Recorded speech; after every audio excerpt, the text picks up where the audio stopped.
After watching the collector car market over the past year, you may think that all of the affordable classic muscle cars are gone, but you'd be wrong. And today I'm going to show you the top 10 most affordable classic muscle cars that you can buy today.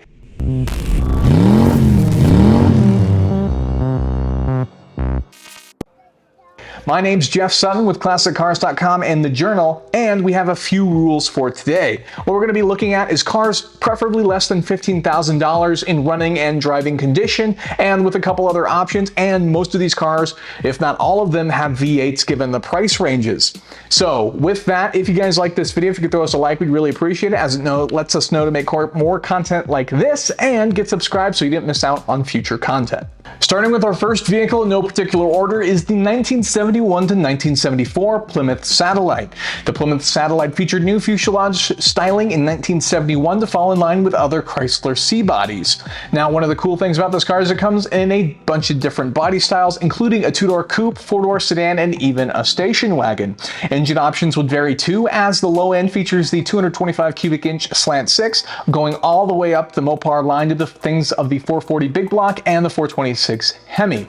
Now, you can certainly expect that some things like the 440 and 426 are going to be towards the higher spectrum of motors, and things like the special Roadrunner package and the GTX are the higher trim levels that will always demand more of a premium. But today, you can even find two-door coupes on ClassicCars.com for $13,000 for a 440 car, which is pretty unique, and that's running and driving, let me remind you, and that's a fantastic deal on something that's going to give you great classic styling. Now, if you're looking for something a little bit cheaper than that, you can still buy a Plymouth Satellite. You can find four-door and slant 6 models for under $10,000, which means if you're looking for an engine swap project, that might be a more affordable route for you rather than buying something that already has a big block V8 in it. It just depends on whatever you're working on. Going to our second car is the 1969 to 1977 Ford Maverick. And now before you say the Ford Maverick isn't a muscle car, let me tell you about it. Ford introduced the Ford Maverick as a subcompact import fighter, which means that they were building this car with the likes of fighting against Datsun and Toyota, which Datsun's now Nissan, and that's where this car was introduced. Now, it does borrow a lot of Mustang stylings. You'd be surprised with that long hood, the swept back and short deck, which are all features of the Mustang, and it would even outpace sales for the Mustang in 1970. Now, the early versions of the Ford Maverick did not come with a V8, they only came with inline 6s, but starting in the mid-70s, they would introduce something called the Ford Maverick Grabber. The Grabber would come with a 302 cubic inch V8, which would be able to put in some muscle power into that subcompact car. I personally think the Ford Maverick's a fantastic looking car, and you'd be surprised at some of the things that people can do in terms of building their Ford Mavericks or even buying the base models of the car. Now, if you're interested in grabbing a Ford Maverick Grabber for yourself, you can find these cars between $15,000 and $20,000, as these prices are on the rise, so they are getting a little bit up there. But if you're looking for a fun project car, you can find other Mavericks for less than $10,000 that have inline 6s, or even the four-door models can be had for even less than that. Now, the next vehicle on our list does not need much of an introduction, but it is the Ford Mustang between the years 1965 and 1978. Now, before you get too far into this, let me clarify, as there are plenty of expensive Mustangs that are well beyond normal affordable price reaching. Anything with a fastback, of course, now clears a $30,000 delta over what would be a regular Mustang price, and forget even thinking about anything as crazy as some of the original Mach 1s and Boss cars that would have come out in the 1960s. That being said, starting with the first-gen cars, specifically the early 60s first-gen cars, you can actually buy a Ford Mustang with a 289 for around $20,000. Now, this would be one of the most expensive cars we're going to talk about today, but you can actually find inline 6 versions for even less than that, even in convertible form, making these a pretty affordable option, especially if you want that classic styling from the mid to late 60s of the Ford Mustang. Now, moving on to the facelift, which started in 1971, that Mustang, which had that 4-inch nose lift, those can be had for a very reasonable amount of money to get that nice 302 V8. In there, you can find one of these for about $12,000 to $15,000, as it seems a lot of people didn't refer to these cars or didn't really like the styling. But let me tell you that the 1969 and 1970 models of the Shelby GT500 actually featured this long nose that you would find in the later generations of Mustang. So really, if you want to build a Shelby imitation car, it's a perfect platform, and it comes super cheap if you wanted to go that route. Going on after that, of course, is the Ford Mustang II.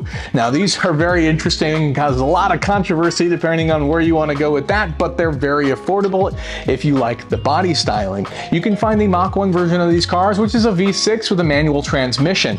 Now, what is cool about these is you can have them for only $15,000. So if you want the cool sticker package that comes with the Mach 1, and like I said, this is a manual transmission, then it's a ton of fun that you can have in a compact space, and you can have a Mustang II, which is a pretty cool name to me if you want to be a little bit different from the normal Mustang space.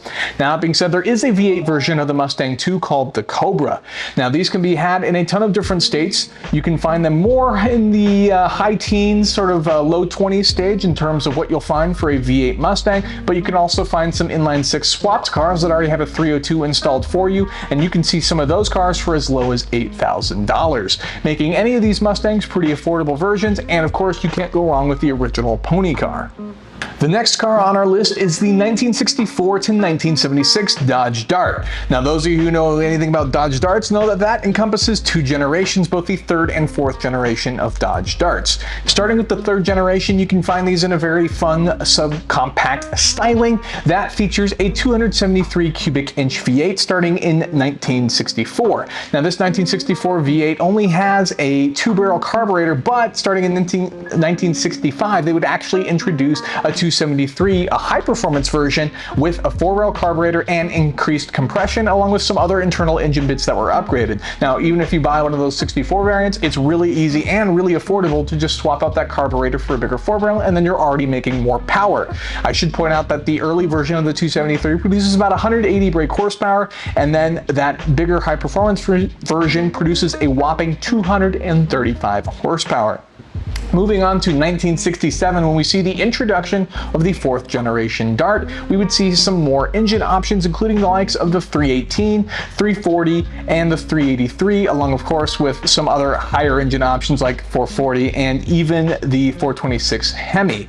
Now, more importantly, I want to draw your attention to the smaller displacement engines. You can find these cars very readily available, including the models I want to draw your attention to are the Sport 340 versions and the Sport 360, which would eventually replace the 340 with obviously a 360 cubic inch V8. These can be readily had between $15,000 and $20,000, and they are fantastic, exciting muscle cars that have that awesome square body goodness that you really look for when you're choosing a muscle car. If that's a little bit outside of your price range, don't worry, you can find other versions of the Dodge Dart available for even less than that. Once you get to $10,000 and below, you can find some really nice examples of 4-door versions of Darts and even inline 6 models that are then ripe for the taking if that's something that's more your speed. And like I said, there are some really nice models in this price range. You can find fully painted cars, fully restored cars for less than $10,000 in that range. Now, the next car on our list is another car that needs no introduction, the Chevrolet Camaro. Between the years of 1970 and 1981, you can find plenty of affordable options that come with a V8. Now, one of the starting V8 points is the 305 cubic inch V8. Now, another piece of advice for these cars is you can generally find the later models, as in closer to 81, will generally be cheaper cars, as most people will prefer the early 70s cars. So there are plenty of options to be had. I even found an example on ClassicCars.com that has the 305 cubic inch V8 for as little as $8,500. That's right, that's single digits for the thousands. So these are very affordable muscle cars, and everybody recognizes the name Chevrolet Camaro, and the best part is you'll have a V8, so you'll be able to partake in that awesome muscle car lifestyle without even needing any upgrades, changes, or engine swaps, and you can be part of the awesome classic car muscle car culture. The next car on our list is probably one you haven't even heard of. It's the 1978 to 1979 Dodge Magnum. Now, when you hear the words Dodge Magnum, you probably think of a mid-2000s sort of station wagon, but that's not what we're talking about here. This is actually a car that was not only a muscle car from the late 70s, but it was actually raced by Richard Petty. Richard Petty used a 1978 Dodge Magnum for the 1978 NASCAR season as one of the last vehicles that he would race while racing for Chrysler. Now these feature a variety of engine options, as well as things like the 318 and the 360 are available on this car, which is awesome. I can promise you, you get plenty of grunt when you use the 360 cubic inch V8. And these are pretty cool vehicles. They're different styling from what you would find at the time, and I personally prefer them. They might even be my favorite car of the era, of course excluding things like the Trans Am, but it's a good looking car. And the car was originally introduced to sort of supplement styling alongside of the Dodge Charger. Now these cars are super affordable, as you can find pristine examples of these cars for just $15,000 to $16,000, and we have plenty available here on ClassicCars.com, so I definitely suggest checking out the Dodge Magnum. The next vehicle on our list is the cousin to the Camaro. It's the 1970 to 1981 Pontiac Firebird. Now, before you say this is basically the same as the Camaro, hold your horses. These are different cars, and they even have some different engine options. The Pontiac Firebird can actually start with a 265 cubic inch V8 and go all the way up to a 455 cubic inch V8. Now, for those of you that don't know, the 1977 Pontiac Firebird is actually what plays the Smokey and the Bandit Trans Am as we see there. Now, while you might not be able to afford one of those, as those prices have gone well beyond our affordable price limit for this video, there are plenty of other options that are still available. And you can find, I'm talking a ton.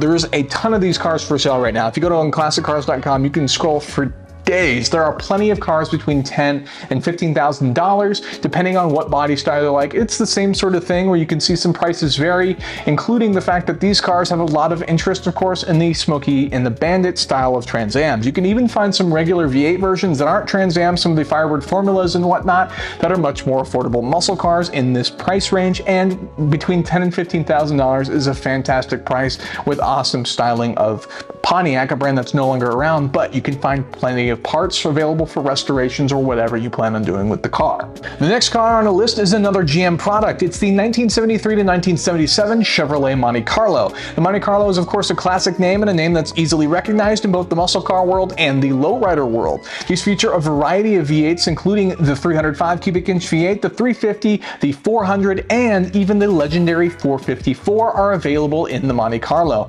Now the Monte Carlo features a variety of trim options, and there are even some special options come with a Landau top, if that's something that you're into, so there's plenty of variety in terms of styling cues as well. These come with both 3-speed manuals or 3-speed automatics, depending on what package you choose, but they're readily available at a multitude of price points. You can find them for as little as $7,000 or as much as $15,000 in excellent condition, making it a very affordable muscle car. The next car on our list is the Chevrolet Nova, specifically between 1975 and 1979. Now in 1975, the Chevrolet Nova was one of the most redesigned, most changed vehicles on the entire Chevrolet platform for that model year.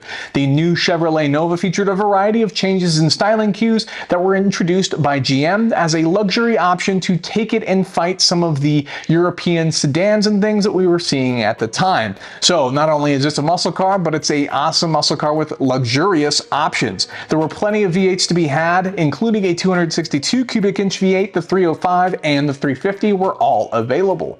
Now, if you're curious what you can look for a two-door coupe Nova, you'd be looking at $10,000 to $20,000 for any of the V8 versions. And if you're looking for something even cheaper than that, you can find the 4-door and smaller engine models, including the very lowly 4-cylinder that was available for under $10,000, giving you a variety of options for this car as well. And it's an option for a luxurious sedan if that's something you're looking for on the side as well.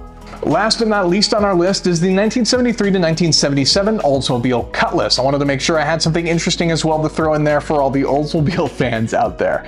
Now, starting in 1973, the Oldsmobile Cutlass featured a bunch of new design and styling options, including being built on the brand new GM A-body platform. These are available with a different style of bodies, including both 2-door and 4-door versions, and even station wagons. Now, the awesome V8s that these could come with include starting at as little as a 260 and working their way up to the likes of things like the 403 and even the 455 cubic inch V8. Now these can be had for a very reasonable sum of money, including the 2-door coupe options with V8s, of course, can be had between $10,000 and $20,000. Of course, we're being able to find some of the smaller 4-doors and smaller engine options available even below $10,000. And if you're looking for something like a project car, I actually found a project car available on ClassicCars.com with a fantastic exterior, a great starting point Satellite for only $3,000. So depending on what you're looking for, you can find all sorts of options on ClassicCars.com, but don't be fooled, there are plenty of affordable muscle cars out there. So with that, if you guys like this video, could throw a like on it, we'd really appreciate it as it does help us out, and make sure you get subscribed so you don't miss more content like this in the future. If you're looking to find any of these affordable muscle cars that I mentioned, be sure to check out ClassicCars.com, where we have over 30,000 vehicles currently live on the site, and don't forget to let me know in the comments below which muscle car was your favorite in this list. Thank you so much for watching.